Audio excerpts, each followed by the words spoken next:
Good evening and welcome everyone to the Master Gardeners webinar.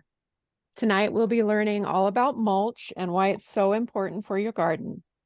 But before we start, and while we wait for people to get into Zoom, I just want to highlight another great service that the library provides. It's called Lunch at the Library, and this is a summer program that's exclusively for kids, so it might not apply to you. But if you or anyone you know has kids or grandkids, it's an amazing service. Some children really rely on their schools as a place where they can get a solid meal every day. And so when school lets out for the summer, that reliable source of food is gone. And in order to bridge the gap until school starts again, many of our branches provide free meals to anyone under the age of 18. The list of branches that offer lunch at the library is here. And there are only a few weeks left that this will be available as schools begin to start up again next month. But you can call your local branch or look at our website to see the dates and times that lunch is served.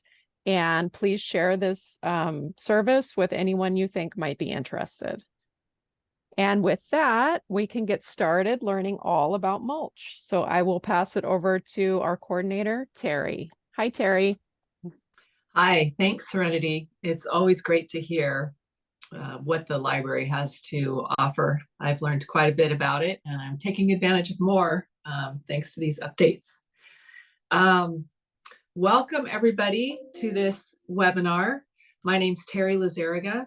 I'm a UC Master Gardener in the County of Contra Costa. This webinar today is called The Magic of Mulch, Water Conservation at its Best. Can you go to the next slide, please, Lori?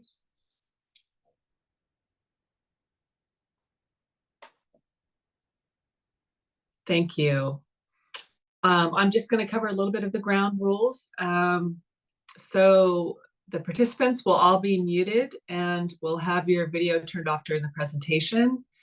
The way to ask us questions is through the Q&A icon, not in the chat.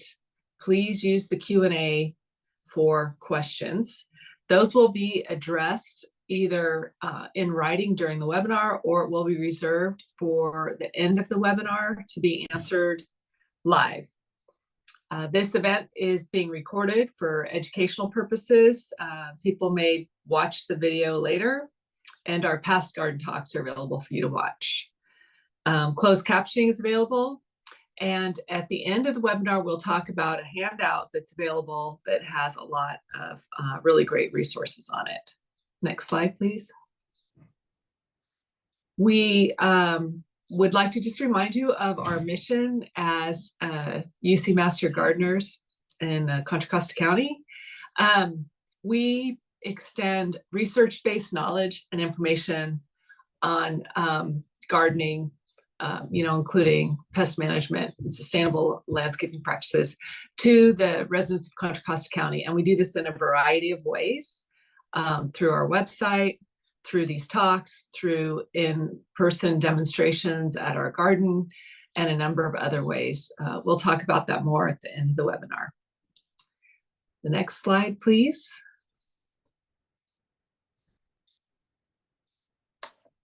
Now, I would like to kick off our talk today, The Magic of Mulch, Water Conservation at its Best. But before I do that, I'd like to let you know who is presenting and who else is participating today. So first off, I just want to thank Contra Costa County Library, who sponsors these talks, and Serenity for all of her good work. We have a number of panelists today that are helping behind the scenes with questions, answering the questions. And they include Lene Lyon, Greg Letts, Brian Kurz, and Greg will also have a chance to talk at one point at the end of the presentation. Our speaker today, her name is Lori Palmquist. She is a UC Master Gardener, and she's an irrigation expert For the past 35 years, she's had a career as a landscape professional and has designed, installed, repaired, maintained, and upgraded hundreds of irrigation systems. She has a fiery devotion to irrigation and water conservation. As a water manager for several homeowners associations and large residential landscapes in the Bay Area, she's been responsible for saving millions of gallons of water from being wasted in the landscape. She also teaches irrigation at 2 local community colleges and has an online irrigation school where she teaches irrigation design to landscape professionals. And I have to say, I've learned about irrigation from Lori as well in my Master Gardener classes. So welcome to our talk today. And at this time, I'm going to turn it over to Lori for our webinar. Thank you. Okay, wonderful. Can you hear me? Yes. Beautiful. All right, here we go.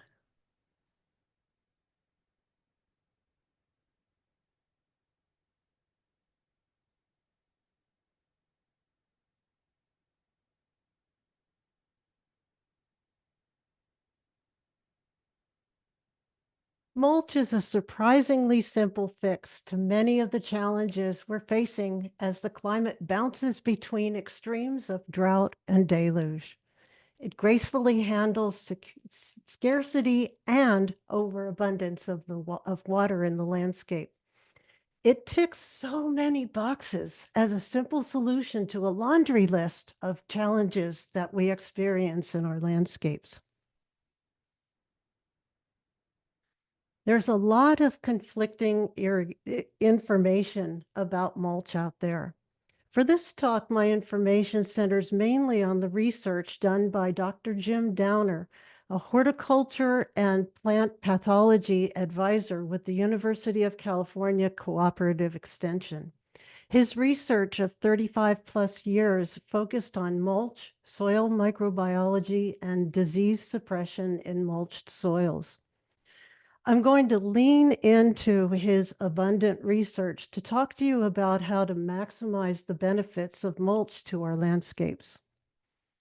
The main thrust of this talk is water conservation. I hope to inspire you tonight to future-proof your landscape by weaning it off of its dependence on the drinking water supply. I'm going to propose to you that you think about landscape water in a different way. Mulching can help you set up your landscape so that it thrives no matter how little or how much water shows up for us. Take a walk in any open space, regional, state, or federal park in this state, and you'll see stunning landscapes that get no supplemental water during the dry season. Winter rains soak into the earth, and litter fall and decomposition are the processes that ensure the water remains available to the plants during the dry season.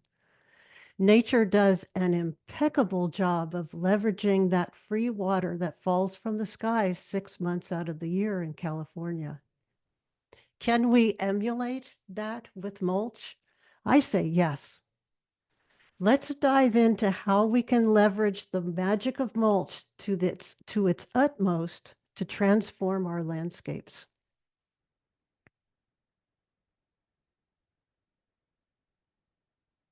I want to give you a few key concepts here that I'd like you to keep in mind as we're going through the talk.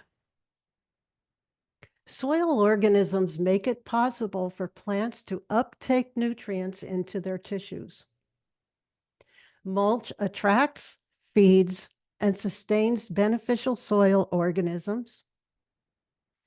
Mulch and low water plants are the 1-2 punch of water conservation. Mulch protects the landscape from drought and deluge. And lastly, mulch turns the landscape into a compost factory and a water storage container.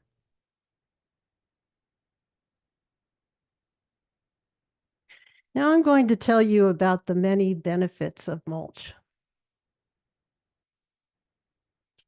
In these next two slides, what I'm going to do is I'm going to list out many, many benefits of mulch, and I've color-coded each one. The black ones are benefits that I'll be covering in this talk, and the gray ones are ones that I don't. So here we go. Mulch holds moisture in the soil. Dr. Downer said in a webinar in 2020, when you put a healthy layer of mulch on top of the soil, you can pretty much skip every other irrigation. Wow. Mulch feeds the biological life in the soil. It regulates soil temperature. It suppresses soil-borne diseases. It reduces weeds. A minimum of 3 inches of mulch will suppress weeds quite well. It contributes to sequestering of carbon. It invigorates failing plant material. It mends and restores compacted and hydrophobic soils. It buffers soil against pH changes and salinity. And I have another one. We got some more. Mulch may increase water infiltration rate. It minimizes the need for fertilizer. It improves stormwater retention. It harvests and stores rainwater. It protects humans from contact with gray water. It improves soil structure. It prevents erosion. It promotes more and stronger plant roots. And it builds communities. Just share a mulch load with your neighbors. And I'll be talking about that a little bit later.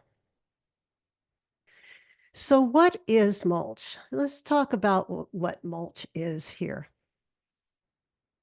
Mulch is a material that's applied to the surface of the soil to act as a cover. In nature, we call this duff or leaf litter. In these next 3 slides, what I'm going to do is talk about the different materials that mulch can consist of. First and foremost, now this is the type of mulch that I'll be really stressing and really trying to talk you guys into using, because this is the absolute cream of the crop of the mulches. And what it is it's freshly chipped arborist wood chips. This is the absolute best choice. Fresh, uncomposted, chopped tree trimming chips, also called arborist chips. Okay, so if the mulch came from a source that's similar to this photo that's in the top right part of this slide, that is the mulch that we're talking about. Trees got trimmed or cut down or whatever, and they took the parts of the tree and they put it through the shredder and it chipped out all of it, and then you get it right away. That's when it is the absolute best mulch that you could possibly have. The second choice would be recycled green waste from waste management facilities. Now, this is the green waste from the green bins that we put the green waste in the green bins, and the waste management company comes along with the big truck and takes it to a facility where they process it into mulch. Now, it's a second choice instead of a first choice, because it has already gone to the yard, and we don't know what the origin of this mulch is. We don't know exactly where it came from. Oftentimes it's got trash in it, like glass or plastic or metal, and it can possibly be a source of pests or diseases as well. And then also, it's not a good carbon source, and we'll be talking about carbon a little bit later. It's not a good carbon source for microbial activity because it's already been sitting in a pile for a while. So the composting process has already started somewhere else. But this is our second choice. And then the third choice would be bark of trees or shrubs. Now, bark is, it's hydrophobic. It's stronger, so it resists getting broken down by soil microbes. So that's why it's really not either our first or our second choice, because it doesn't offer the benefits that the two above do. So it will not add significant nutrients to the soil like the above two do. It takes a long time to break down, and it doesn't promote soil microbial activity. So I'll be saying a couple of times in this talk, just lay down these arbor chips, and here comes nature to get it. Here come the microbes to get it. This does not really happen with bark mulch. So this is not a preferred method, but it is, it's a type of mulch that you'll see out there. Another type of mulch would be pine needles. Now, pine needles, contrary to popular opinion, they do not make the soil acidic. They don't acidify the soil. But the best mulches are coarse and chunky, and pine needles are not that, but you can use pine needles. Then we have straw or hay, and straw is better as hay has too many seeds.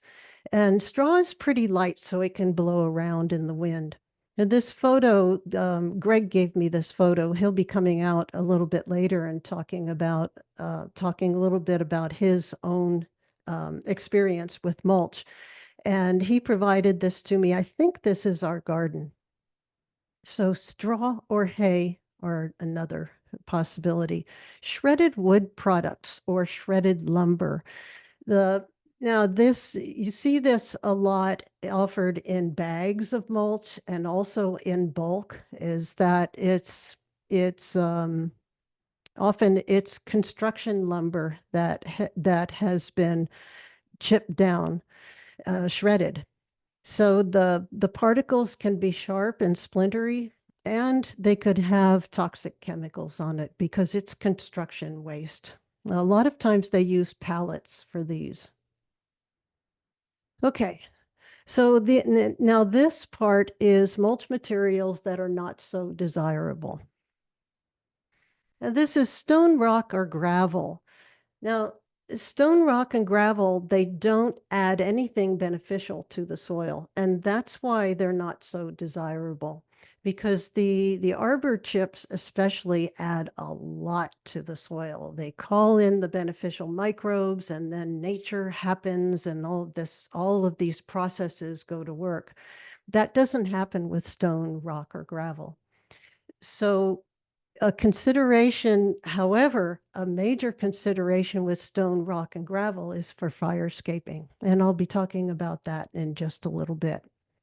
It's best used for plants that are native to the desert or the coast because they're used to having rocks or gravel around them and not decomposing wood around them. Okay. Compost is also used as mulch, and this is not desirable because it's too fine in texture. So it not only supports weed growth, but it promotes weeds. So it's really, and it breaks down too quickly. So it's really not good to use compost as a mulch. And we have dyed mulches, and people often ask about these because they're readily available at the soil yards and also in bags, to buy them in bags. I couldn't find any research that said anything about the dyes being harmful to anything, to plants, soil, or microbes. But so the dyes can be harmless, and these mulches are usually made from construction debris. So the drawbacks of construction debris used as mulches apply here for the dyed mulches. And then we have rubber mulches. These are not only costly, but the rubber contains chemicals that are toxic to the soil. And then lastly, we have sheet mulching. Now, sheet mulching gets an honorable mention here mainly because it's a popular solution for getting rid of turf grass or weeds. The idea of sheet mulching is to smother the unwanted plants and let them compost in place. It involves cardboard or newspaper, compost, and mulch that are laid down in various layers. And there are various recipes for how much to do and which layer to do next. And there's a lot of recipes out there. And we sheet mulched the Richmond Low Water Demonstration Garden at the Richmond Civic Center. We sheet mulched 8,000 square feet there of landscaping. We did that back in 2019 because it was when we took it over in 2018, it was a virtual weed patch. So this is a wonderful place to visit. We sheet mulched everything there except for the succulent garden. And it's a wonderful place for you to visit if you want to see low water plants and mulch in action. It is a beautiful thing. Now that the cardboard has broken down, it's a great living example of everything we're covering in this talk today. So if you come to the Richmond Civic Center on Fridays between 9 a.m. and 1 p.m., Brian, Dan, or another master gardener can show you around. Okay, now that you know what mulch is, I'm going to show you what mulch is not. Weed cloth is not mulch. Weed cloth only suppresses weeds for a limited time. Then the weed seeds blow in and germinate on top of the mulch and root into the fabric, and it makes it more of a problem than it had previously been. So this is an example of weed cloth gone bad. I like to say that weed cloth becomes weedy cloth over time. So then we have, see the photo on the right. This was a year or two later when they decided just to pull the whole thing out. And when they pulled up the weed cloth, you see what was there underneath. Everything was dead, dead, dead. Still had a couple of plants that were living, but everything else was dead. Scenes like these are unfortunately very common in my neighborhood. If you use weed cloth in combination with your plantings, basically the plants are doomed. When I used to consult with the public, and I don't do that anymore, but when I used to, and somebody would call me and say, hey, my plants are dying, can you come check my irrigation? First thing I would ask them is, do you have weed cloth in your landscape? And if they said yes, I would say, well, you don't need me. It's the weed cloth that's killing your plants, not the irrigation. Well, actually, the irrigation could possibly be the culprit as well. But the weed cloth is really bad for plants. It's bad in so many ways. In a blog post, Dr. Downer described landscape fabrics and weed cloth as landscape pollutants that don't break down easily and have a bad impact on all forms of life. I couldn't agree more. So here's an example of a mulched and natural landscape area. It's in somebody's front yard, but could very well be the understory of a forest with leaf litter on the ground. Artificial turf. Now, artificial turf is not mulch, and artificial turf is harmful in many ways, harmful to the environment, harmful to the soil and the microbes in the soil. So I'm actually not going to go through these bullet points, but I'm just going to let this sit here for a few moments and let you scan it.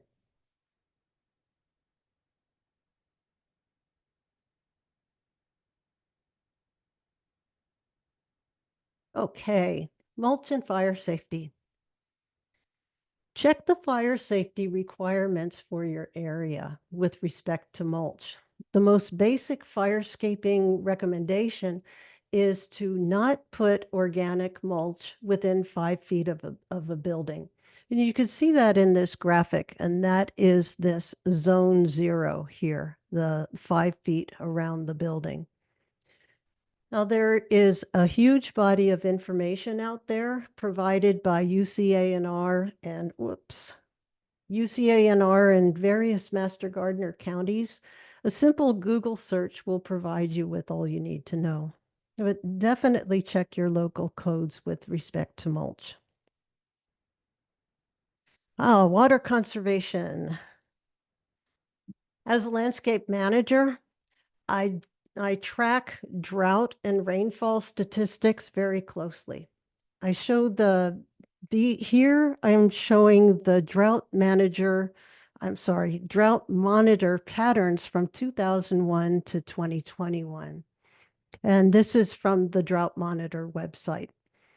So these are the drought maps for 2001 to 2021, and each of these is from November of its respective year that it's labeled with. Now, here's how the color coding goes for these maps. White is not dry, yellow is abnormally dry, beige is moderate drought, orange is severe drought, red is extreme drought, and brown is exceptional drought. Now, the reason I have this slide up is because we are not in drought right now, and we haven't been since early last year. So we need to keep the mindset and understand that we are in drought most of the time. And in fact, with these maps here, what I wanted to point out is that there are only 5 years during this time span in this century when we were not in some level of drought.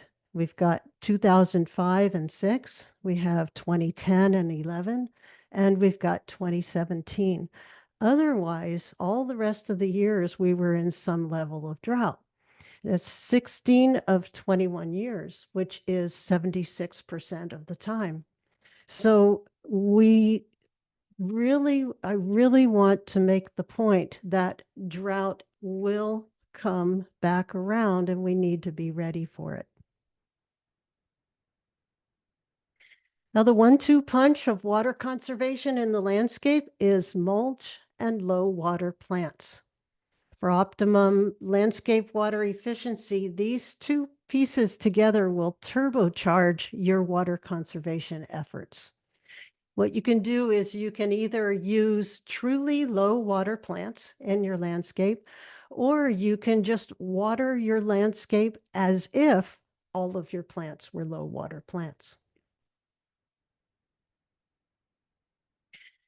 Now, I strongly recommend using California native plants because they're adapted to California. So they're what is referred to as climate ready plants or climate appropriate plants.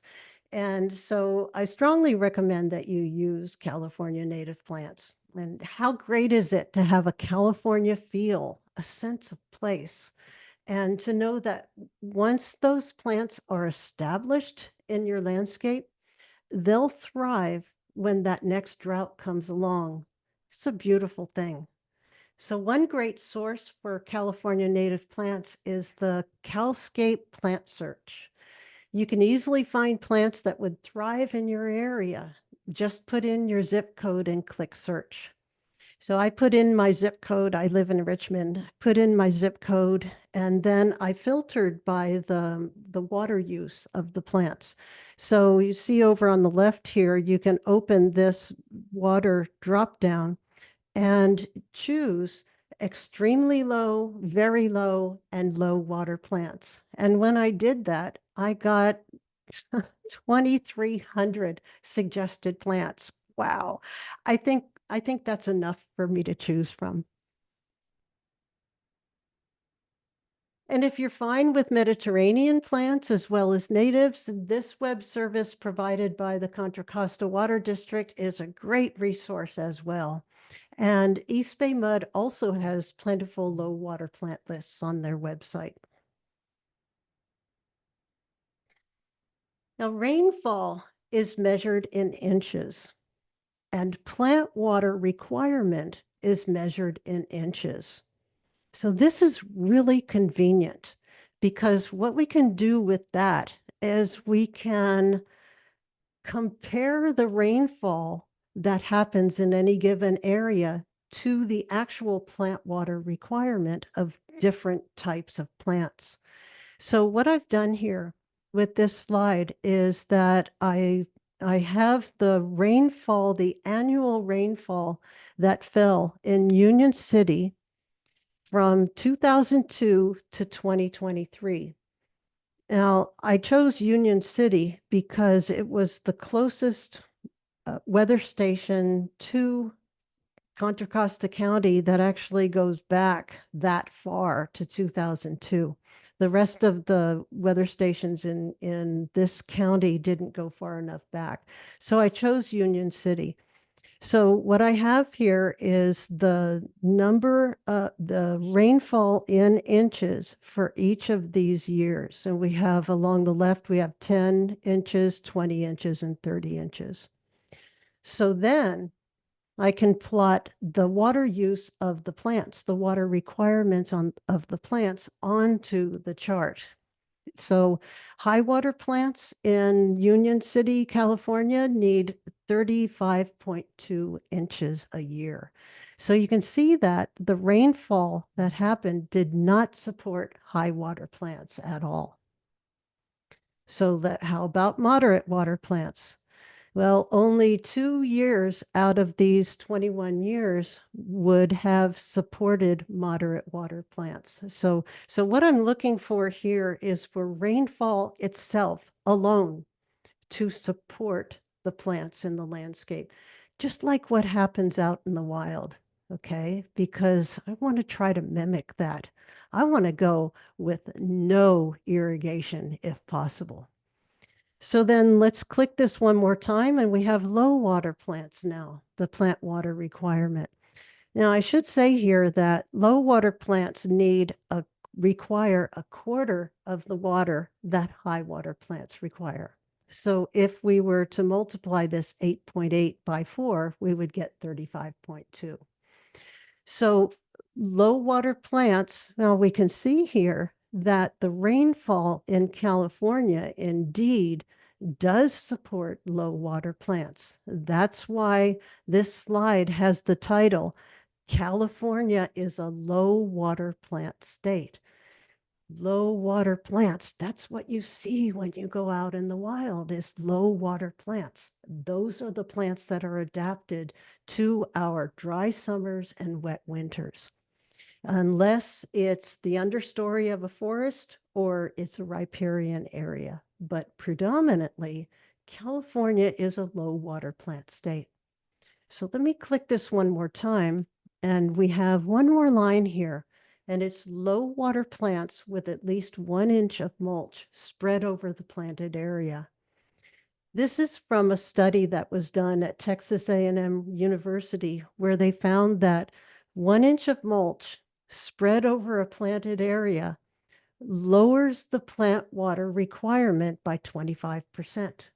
So that's what this purple line represents, 25% less than low water plants. And you can see that indeed, the rainfall in every single year would have supported that. Even in this lowest rainfall year, which this was only 7 inches of rainfall here. Okay. Now this one is just like the last one, only it's a span of 12 months instead of 21 years. So this is from January to December. And again, the blue bars represent the rainfall for each of the months of the year in inches.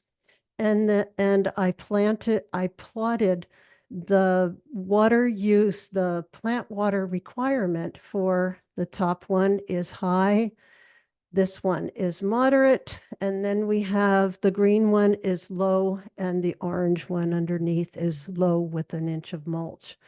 So this is really interesting because what we can see is that for high water and moderate water plants, rainfall alone would take care of those plants November, December, January, February, and March, 5 months out of the year. But the low water plants would be supported October, November, December, January, February, March, April, and half of May. So 7.5 months rainfall alone would support low water plants. So the challenge here is that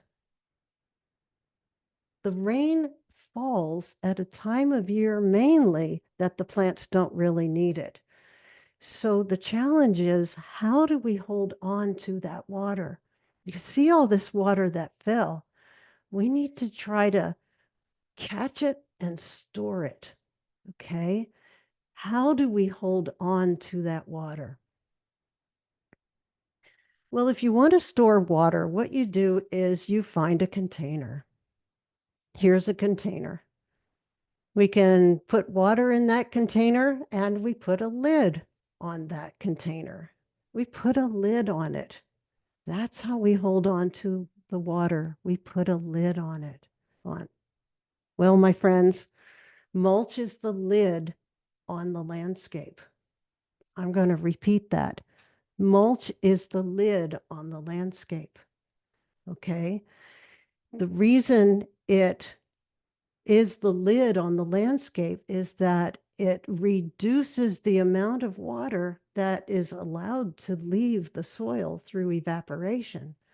And that is mainly what's responsible for the plant water requirement. The water leaves the soil, and then we need to replace it. Somebody needs to replace it, and that would be us or the irrigation. So mulch is the lid on the landscape. Now, it's commonly quoted that increasing the soil organic matter content by only 1% will help the soil hold 20,000 gallons more water per acre. Now, that's a scale that is really hard to work with and hard to visualize. So I brought it down to 1,000 square feet. At this scale, at 1,000 square feet, if you were to apply a cover of at least 3 inches of mulch, that 1,000 square feet would, after the microbes do their work in the soil, that soil would be able to store 460 gallons more than it could before. That's 9 50-gallon drums of water. This is big. This is big. And believe it or not, this photo actually represents 1,000 square feet of landscape here. I know that because it's my mother's side yard and I measured it. So this is how we can leverage that free water falling from the sky to provide water to our landscapes well into or even through the summer, depending on where you live. Increasing soil microbial activity. It's commonly quoted that a teaspoon of healthy soil contains more organisms than there are people on the earth, around 8 billion organisms. So here's a fun thing. People can generally count up to 150 in 30 seconds.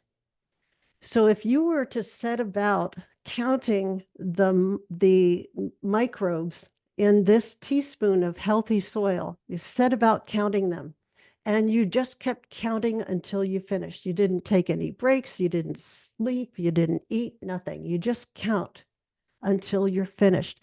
It would take you 6.5 years to count all of those microbes in that teaspoon of healthy soil. Is that cool or what? Healthy living soils are teeming with beneficial bacteria, fungi, protozoa, nematodes, insects, worms, other organisms, not to mention the mycorrhizal fungi that develop around the plant roots, permitting the plants to obtain additional water and nutrients they wouldn't otherwise have access to. Build it and they will come. Spread arbor chips on your landscape and watch it transform into a compost factory as it calls forth the microbes who go to work to consume it. They're just turning mulch becomes compost over time. And how does it do that? It's the microbes. Very cool stuff. A healthy living soil collaborates with the plants, and together they create productive gardens, resilient landscapes, and a regenerative planet. All the buzzwords are there. Here's a fun quote I found in my research. Healthy soil contains about 8 billion organisms in a teaspoon.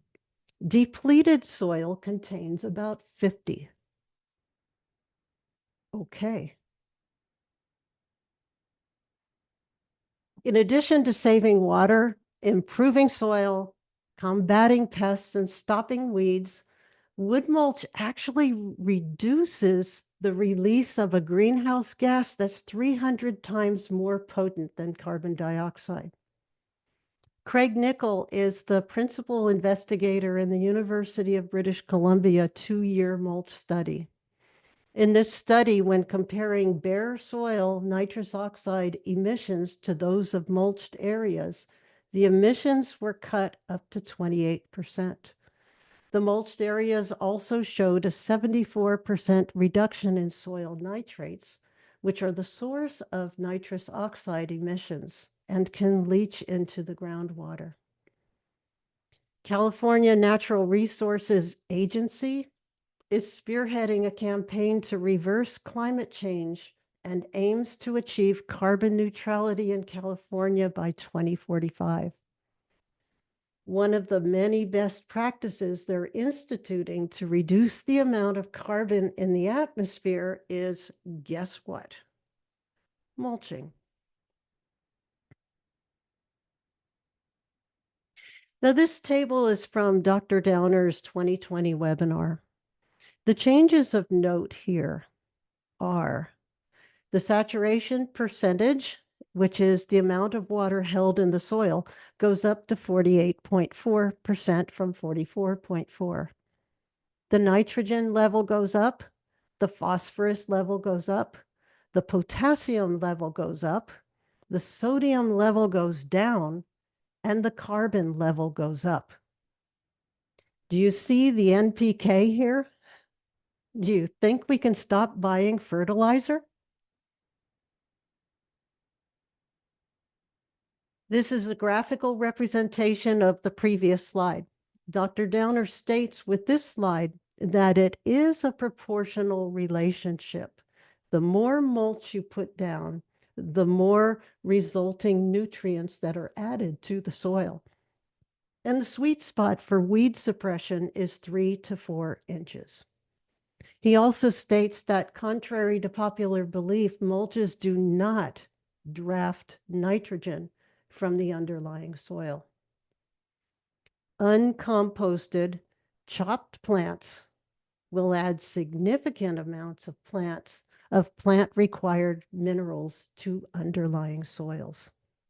And this is not about what's in the mulch itself. It's what ends up in the soil later once the mulch breaks down.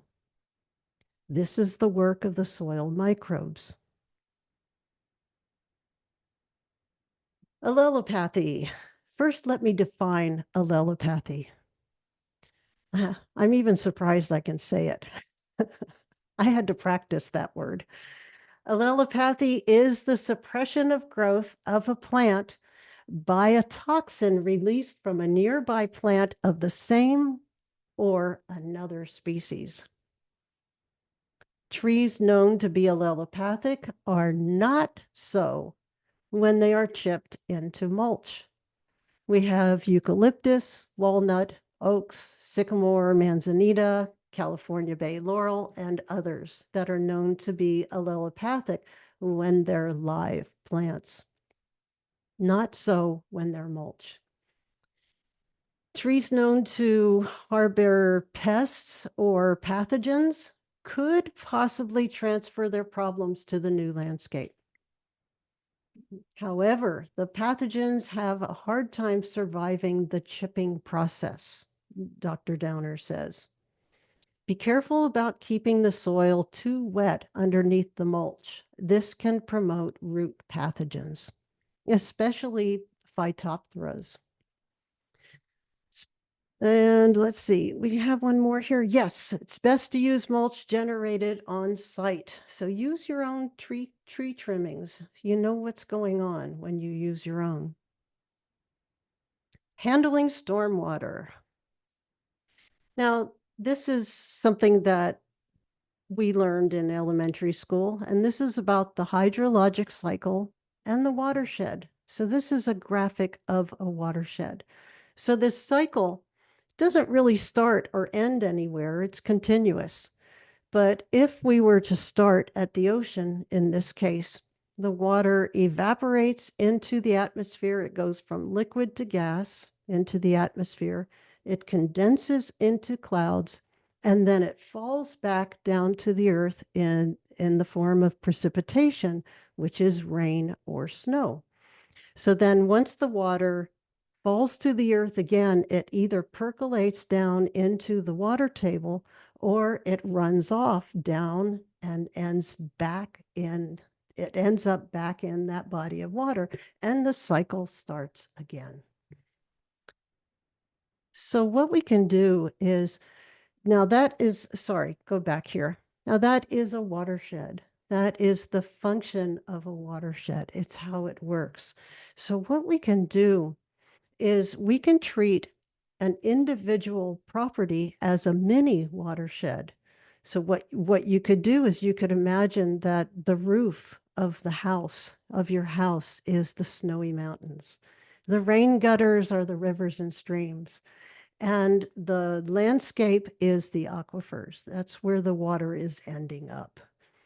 So unless you're sending that roof water directly out to the gutter and the storm drain, and it goes through that concrete funnel out into the body of water directly, what we really want to do is we want to catch the water that falls on the property, keep it on the property, and we can have it soak into this living sponge of the soil. So it's a living sponge. I have a colleague who likes to say, let's turn our watershed into a water sponge. Okay. So this is passive rainwater harvesting. So that's passive rainwater harvesting is using the landscape itself to catch and hold on to the water. So you can do that either with mulch. The mulch actually turns the landscape into a water holding container that rivals any cistern, tank, or barrel you could buy. Or you could contour or shape or sculpt the landscape to hold on to water as well. So you could make rain gardens, dry creek beds, swales and berms, and just make the shape of the land be really interesting, and also make it so that it slows that water coming down off the roof. It slows it, spreads it out, sinks it down, and stores it. Now, I'd like to suggest a different way of thinking about our sources of water. The standard is just to turn on the tap. That's what we've always done. Turn on the tap, turn on the tap, turn on the irrigation system. But our potable water supply won't always be available for that option. When we're in deep drought, one of the first things to go is the landscape water because it's not deemed as being essential. But if we can wean our landscapes off of their dependence on potable water, then if and when that happens, our landscapes won't be phased at all. So here's the order of preference I'd like to suggest. First, rainwater, first and foremost, either passively captured by the landscape itself or in barrels, tanks, and cisterns. Next, second option, recovered water. Recovered water from the house, repurposed water, that warm-up water that you can catch in a bucket, take it outside and water plants with it. Could be gray water, laundry to landscape. Could be recycled water from either your water district, sanitary district, or the city. And as a last resort, potable water, not a first resort. So we're turning this thing on its head, basically. So that potable water either piped in from the public supply or from a well on the property. Now, where do we get this mulch? Where should we get it? One thing that you can do is you can have a local tree company do pruning on your property. You may already have a tree company that does pruning on your property. So next time they do their pruning, have them chip it there, but don't haul it away to the landfill. Have them leave it so that you can use it on your landscape. Another thing that you can do that Greg came up with, and he said he does this quite a bit, is that he'll see neighbors who are having tree work done. And then he'll just ask the arborist to say, hey, I'd love to have that chipped mulch when after you chip it, can you drop it off at my house? And he said that he gets loads of mulch that way. Now these are free. This is free stuff. Just like rainfall water is free. Free. Okay. So another thing that you can do is if you do your own pruning, you can collect the prunings, the trimmings in a part of the yard, and then you can hire somebody to come in, a chipping service to come in and chip it for you. There are lots of options. There are, as a master gardener, I'm not supposed to tell you about chipdrop.com. I just said it. Oh, I didn't. But there are services that there are web services that will connect you with a local arborist that will drop mulch for you. Now, do be forewarned that if you do that, you are going to get a boatload of mulch.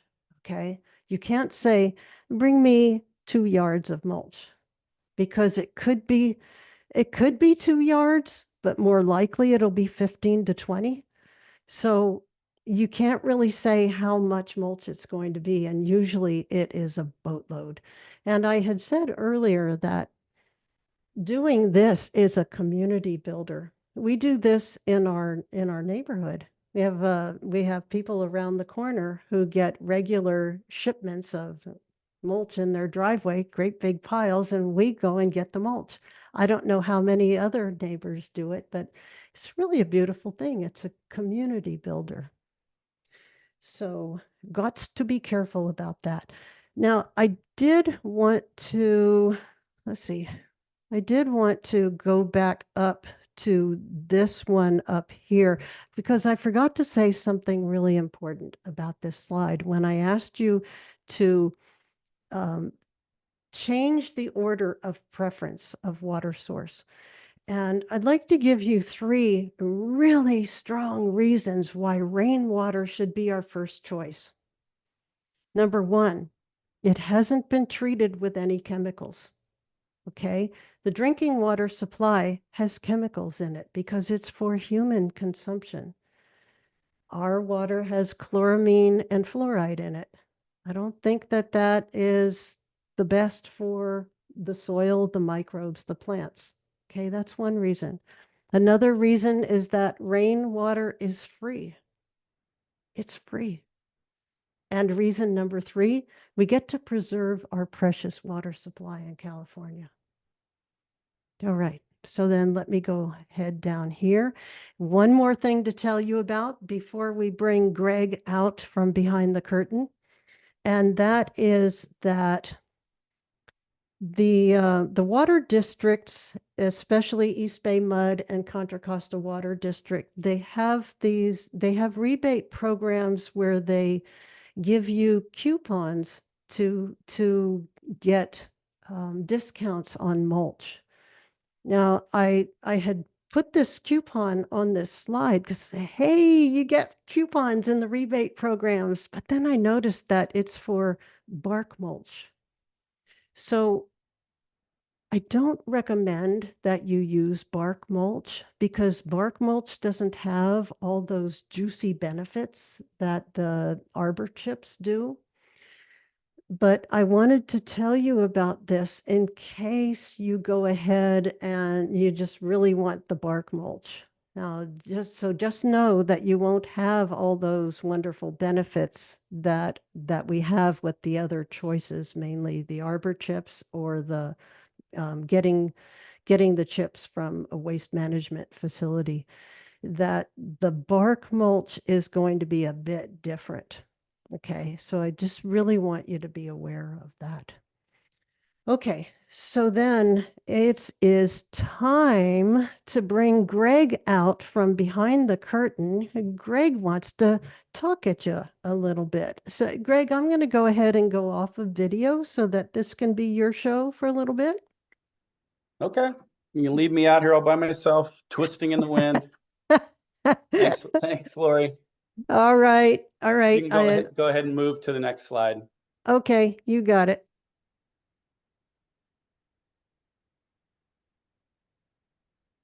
So I'm just going to do a few add-ons based on my personal experience to what Lori's already been going over. So the first thing I want to show is what a difference mulch makes on the ground. So I work every week at our garden, the demonstration garden in Walnut Creek. And one of the days last year, it was about an 85-degree day. I brought my infrared thermometer, my pizza oven thermometer, to see the soil temperatures. And so you can see on this, on bare ground, the temperature was 132 degrees on an 85-degree day. So really, really brought the temperature up. And when you think that most organisms die at 140, that ground's really hot.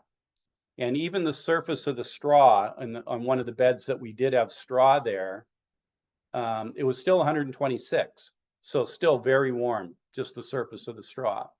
And in that same spot, I cleared the mulch away and the soil was a moist 75 degrees, which is right in the sweet spot of what you want for growing vegetables, somewhere between, say 75 and 85.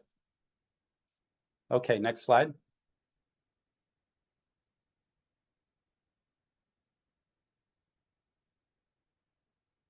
And so there's been a number of questions about the types of mulch, and Lori went over that pretty well. And so here's a couple different versions for vegetable gardens. And so at our garden, we use primarily straw. It's relatively inexpensive, which is the picture on the left. It's relatively inexpensive, and we can do the whole garden, all 30 beds, with about 2 bales. Goes a long way. And when the season's over, it tends to mat down when it's watered, and you can just kind of roll it up. And so we ended up using it regularly, or over and over again. The picture in the top middle is grass clippings. That's a neighbor of mine's house, where what he does is he lets his lawn grow a little bit long. He doesn't use any chemicals on it. And when he mows the lawn, he uses it to mulch the beds and his beds, and he goes a good 3 or 4 inches thick, and it works out really well. He says it feeds the soil all summer. The bed soil is just terrific. We got a couple of questions about using leaves, whether they're shredded or not. And that's what I used at my house for a number of years, and that's the picture on the bottom. just covering the soil with some of the leaves. I rake off the lawn. Really simple way to do it. It's not the tidiest look, but it does work well in keeping the moisture in. And then another way you can go on the right there is using wood chips. And so if you're going to use, it gives a nice tidy appearance. These were actually the purchased wood chips that come in a bag, not bark, but wood chips that go through a second grinding. And so they're smaller and a little tidier than what you might get from an arborist. But those give a nice tidy surface over the beds. The downside of doing that is they're kind of a nuisance to rake off when you're flipping the bed to the next crop. And you don't want to be turning the wood product into the soil, because it does tend to suck nitrogen out of the soil when it's turned under. And so you don't want to do that. Okay, next slide.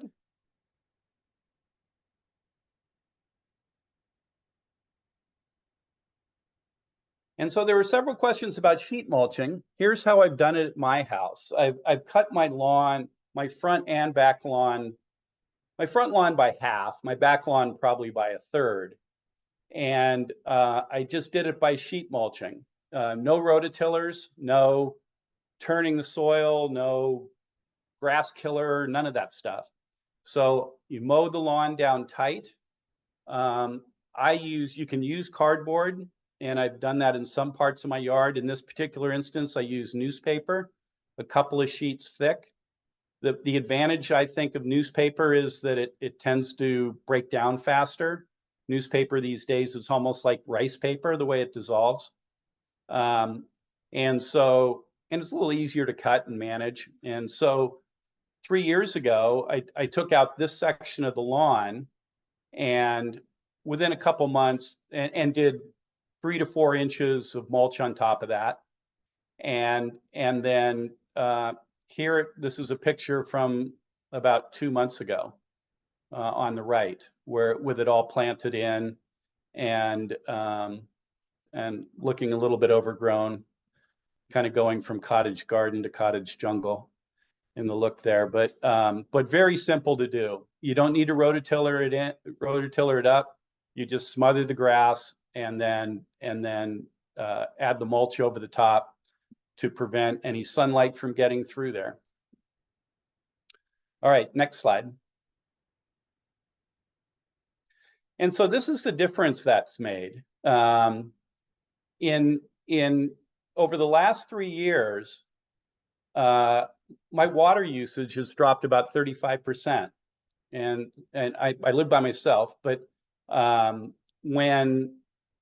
for 6 months of the year, when I'm not doing any irrigation, I'm down to about 60 gallons a day, which is really nothing.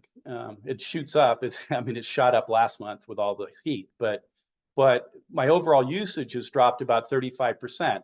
And this isn't doing a bunch of crazy stuff. This is doing pretty simple things, making the lawn smaller, wood chipping around all my beds and all my plantings, planting low water plants, so salvias and lavenders. What else I've got out there? Status and yarrow.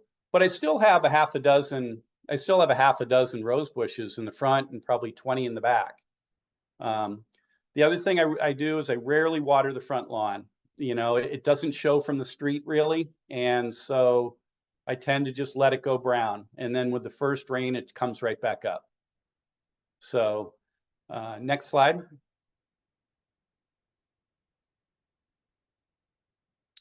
And with that, I'll turn it back to Lori.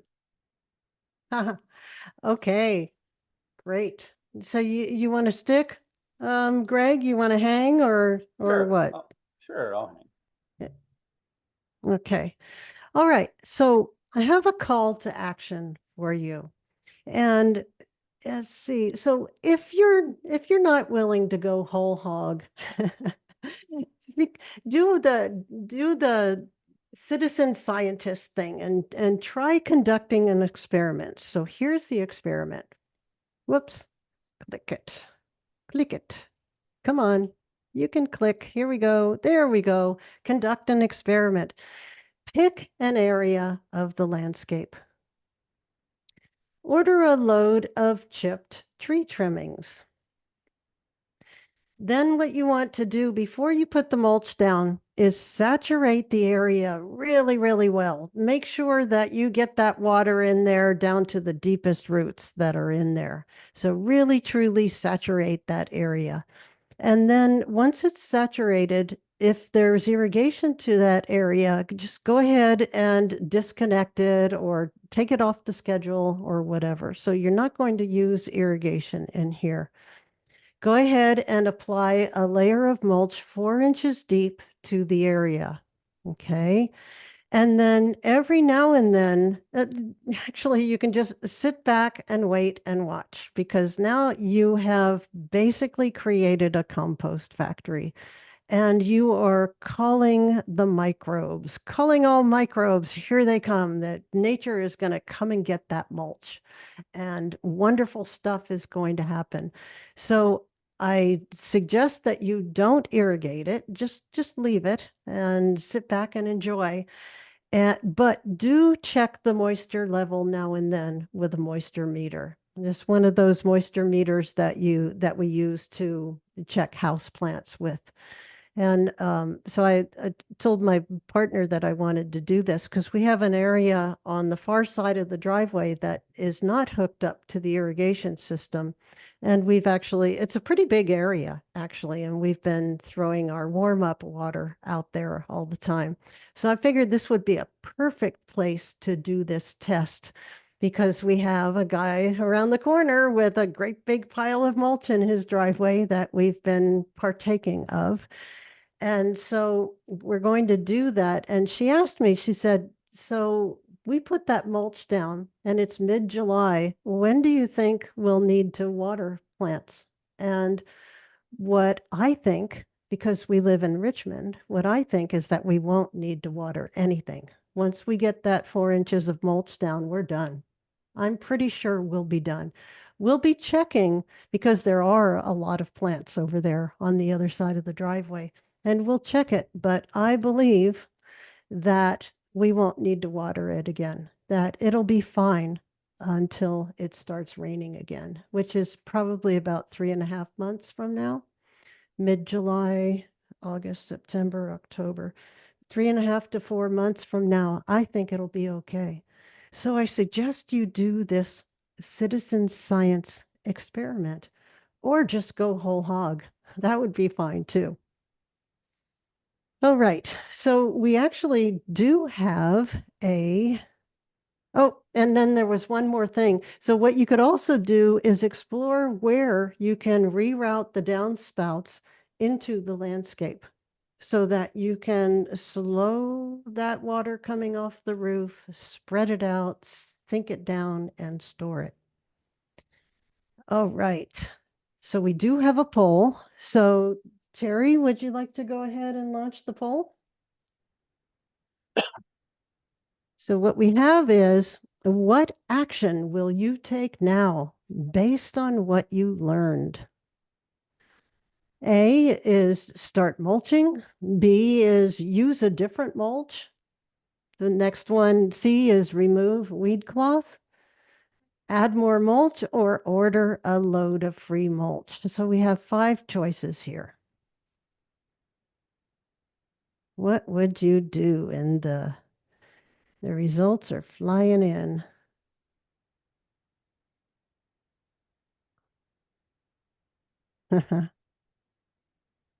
Start mulching. All right. Add more mulch. Yeah, wonderful. Excellent. Terry, how long do we wait on this? I'm not sure about this. I'm a poll newbie.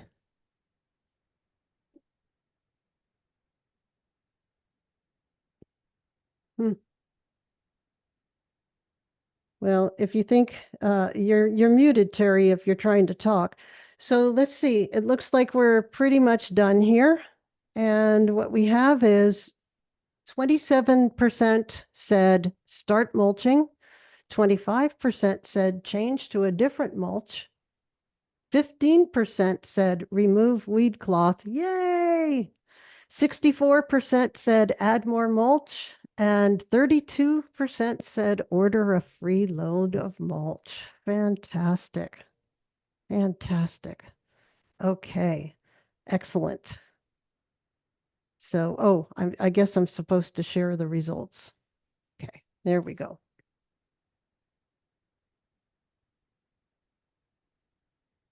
All right. All right. And so then,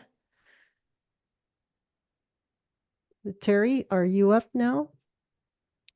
Hi, I was not able to talk while the poll was up, but I typically show the results at about 85%. We got to 80% on our answers.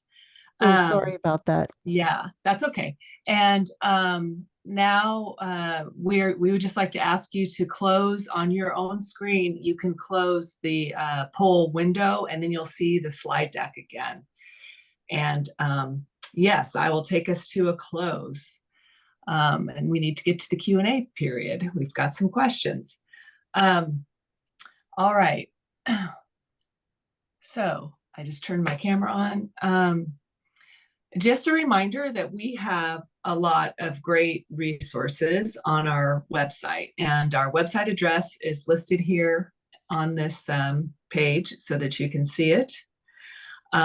We also have a very good integrated pest management website that is great for addressing questions. We have a help desk, so lots and lots of resources. And as I mentioned before, we have in-garden talks and demonstrations, and the pictures of the garden that you saw.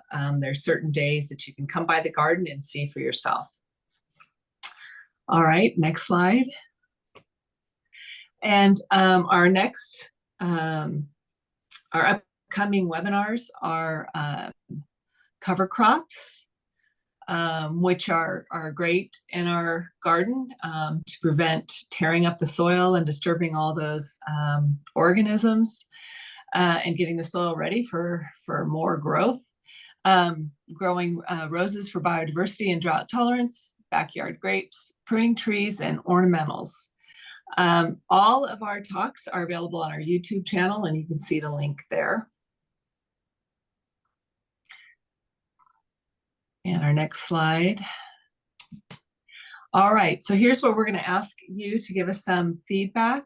We have a follow-up survey, and on the next page, there will be a link to that follow-up survey. And that really helps us improve our program. And once you fill out the survey, then the handout, which goes along with Lori's talk today, will be available to you to download. And there's a lot of great resources on that. So maybe you can show the next page with the link. Yes, there it is. And Serenity, if you could please, oh, there it is. The in the chat, you can see that the link to the survey has also been posted there. All right, so I believe we're going to move on to Q&A. Is that what's next? Yep. Yes, it is. All right. And for our Q&A, we've got Lori here, and I believe Greg is still with us. Are you still there, Greg? Yep. Great. I'm here. Okay. Well, during the talk today, there were a number of questions about arborist mulch. Can I use the mulch from this tree or that tree or this tree? And I think a lot of that had to do with that very complicated word, allelopathic, and people are just concerned about the trees. But I believe that Dr. Jauner did some research, and what I'm hearing from you, and maybe you can validate this, is that the arborist mulch from pretty much any tree works well as mulch, but maybe you can comment on that. Yeah, pretty much any tree. Yes. Okay. They are not So allelopathic when they're chipped. Yeah, Yep, Greg? go ahead. Go ahead, Greg. Oh, I was just going to say, someone mentioned mulching with oleanders. I would be concerned about that if I had pets, Mm-hmm. right? Yeah, I wonder. Yeah. About Okay. that. Yeah, that's a good one. That's a good one. There were also some questions from people who have used bark mulch, as I have. Is that okay? And I just want to thank you very much for explaining the difference about breaking down in the underlying soil and what happens when you get all that nutrition in the soil, besides feeding the plants, that it holds water more and whatnot. So is there anything else that you can say about the bark mulch? I think you mentioned that it's hydrophobic. So does water not penetrate it as well? That's Yeah, what makes trees waterproof. right, exactly. Yeah, the bark is what makes trees waterproof. That's a good one. And a lot of trees resist insects breaking them down. That's why bark also is not a good idea, because the bark resists being broken down. And we want this stuff to get broken down. That's the magic here, is that the soil microbes break stuff down. That's the composting process that starts and Right. continues. Yeah, so as I answered one of the questions, a lot of people like the tidy appearance of the bark, and they can get it in colors and that kind of thing, which is all great. And to me, the downsides are that it doesn't really bond together the way the irregular sizes of arbor chips do. And so whether it's a leaf blower blowing it all away when your gardener comes through, as my neighbors complain about, or in a heavy rain, it'll float away. Right. Because of the lignin in there, that waxy material that's in the bark has it float off. And so I see people are replacing it every year or two, which doesn't happen with arbor chips. And it doesn't feed the soil, as Lori said. Okay. The way wood chips do, the way the arbor chips do. So Greg, the one thing you just mentioned was something I wanted to follow up on too, which has to do with the use of blowers. So should we be asking folks who are helping us out in our yards to not use blowers, or just to keep it to like decomposed granite or those types of surfaces? Ideally, yeah. Okay. But that's what's done, right? Yeah. So, but if you are going to use leaf blowers, the arbor chips stick better. Okay. All right. Because we want that organic material on You our want soil. that organic material, and you want it undisturbed, because what happens over time, the longer it's there, the better it is, and the deeper it is, the better it is. And so all these mycorrhizae fungi end up bonding it all together, which doesn't happen with bark. Okay. And the other thing that came up was a question about, you showed pictures of our garden that has straw on it, and then there are pictures of mulch in a lot of other areas. And so the question came up is, when you have edibles, should you be using straw and not mulch? Kind of like, why choosing straw for gardening? And then also, how thick should the straw be? At our garden, we put it down a couple inches deep, and it's really just to kind of create a shade on the soil. Like that picture I showed, that wasn't really deep, and it made a huge difference, the straw on the soil. And then in the aisles, we use wood chips, and because they're walked on a lot, they're probably 4 to 6 inches deep. And if you visit the garden in Walnut Creek, those are originally framed beds that are 2x6s, and they're actually flush to the ground now because of all the wood chips we put in the aisles. Yeah.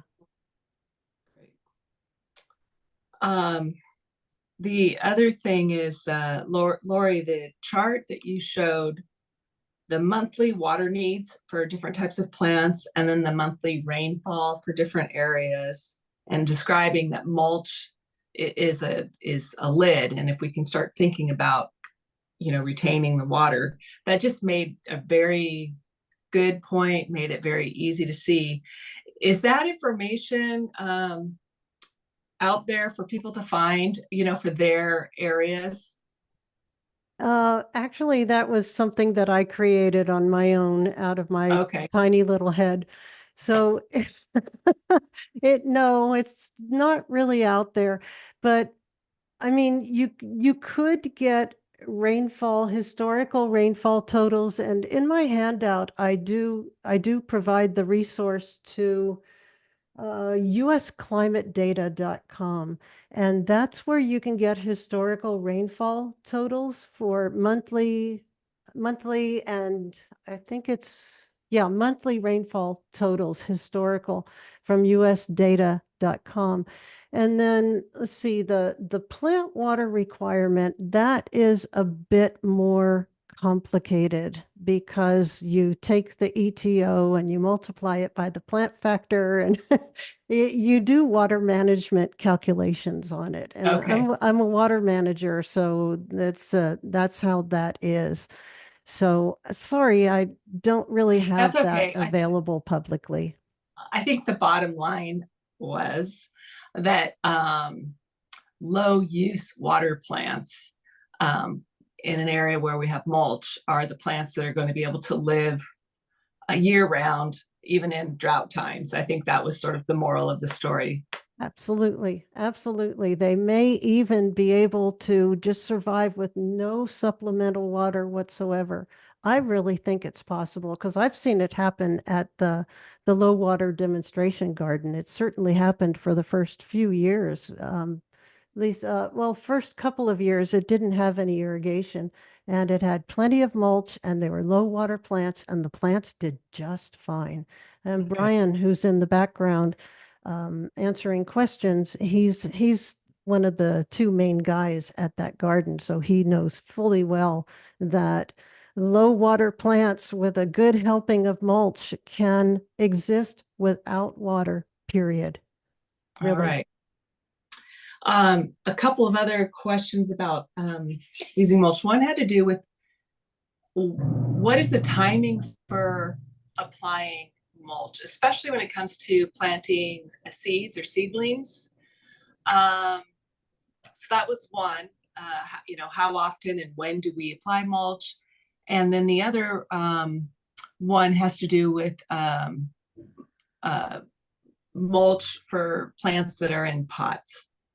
Yeah, I'd like to answer the first one about when to apply mulch and seedlings and all of that. The Dr. Downer posts regularly in a blog called gardenprofessors.com, and he talks about how in nature seedlings will come up through big layers of leaf litter and duff and decomposing wood, and that they just don't care.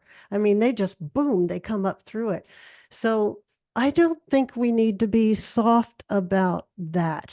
I really don't. So, you could be extra careful and just keep it away from it, the little seedlings for a little while, but in nature, that just doesn't happen.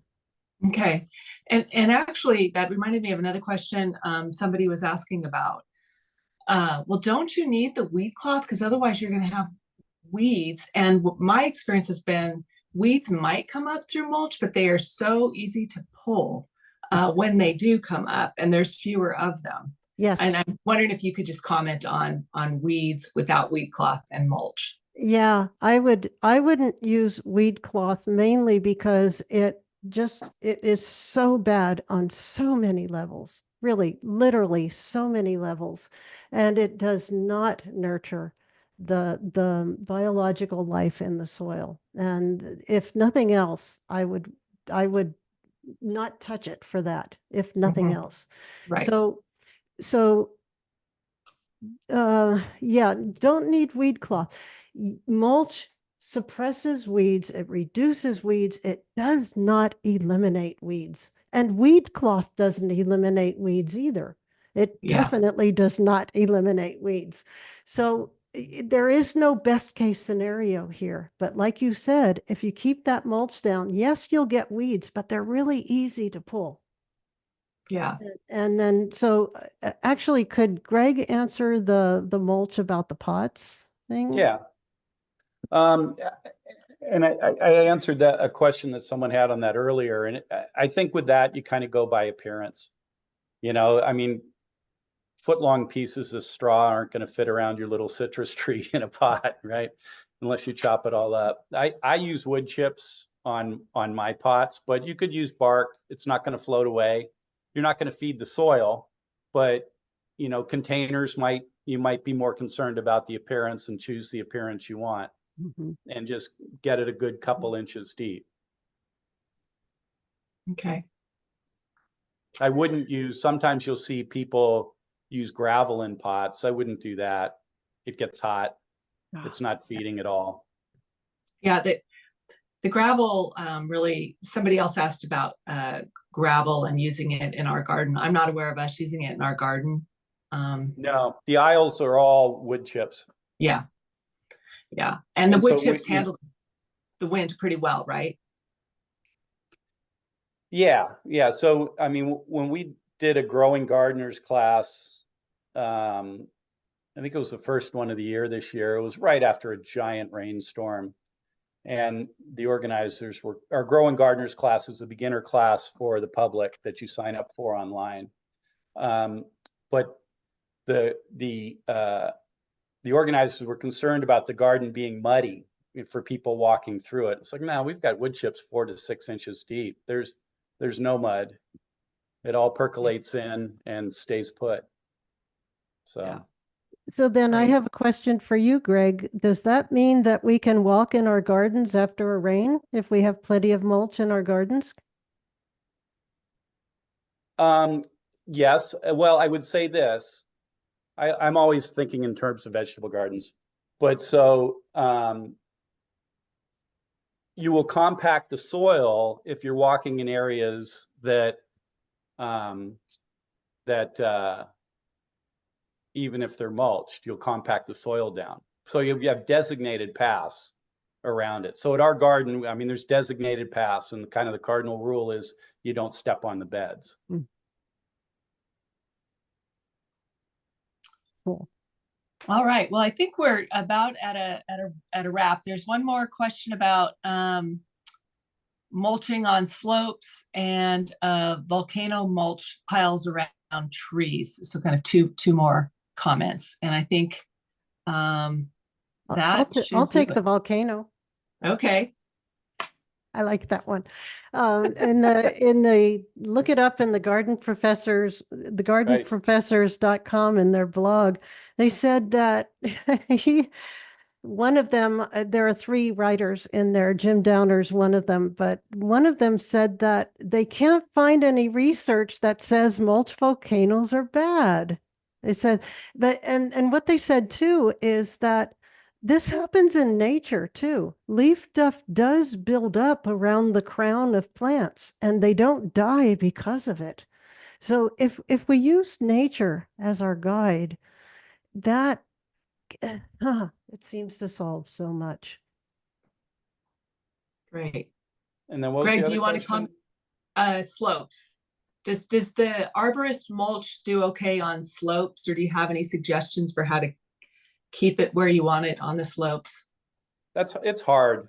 You know, I think it works better than other materials just because it will kind of bind together because of the irregular shapes. But getting mulch to stay put is tough depending on how steep the slope is. Yeah. Great. All right. Well, I think that we're at a wrap. Really appreciate everybody's attendance. And Lori and Greg, thank you very much for the information that you've presented. And thank you to our panelists answering all the questions in the background. Really appreciate Lene and Brian. And Serenity. Yes, and Serenity. So until next time, next month we have a new talk. Thank you. All right. Good night, everybody. Good night. night. Thanks, you guys.